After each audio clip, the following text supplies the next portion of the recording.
Svetga ko'p pul to'layapsizlarmi? Uyingizda yoki korxonangizda ishlatayotgan elektr energiyangizni nazorat qilsanglar bo'ladi.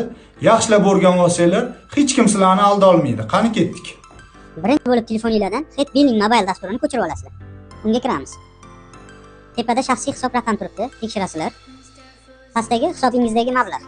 Hisoblagich ko'rsatkichi, hisoblagich holati aktiv turibdi. Oxirgi to'lov sanasigacha bor. Shaxsiy hisob holati. Buning ichida hisoblagichimizdagi ko'rsatkichlar, to'lovlar, ko'rsatkich sanasi, oxirgi to'lov sanasi, o'rnatilgan sana, hamma ma'lumotlar bor. Hisoblagich holati aktiv turibdi.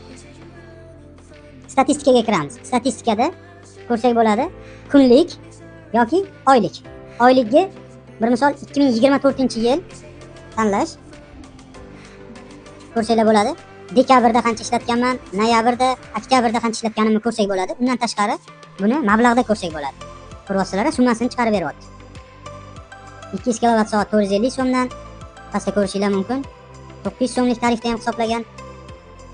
Hisoblangan kilovat soat turibdi, hisoblangan summa, hamma ma'lumotlar bor. Eng muhim jihati, yordamda 1154 raqami doim xizmatda.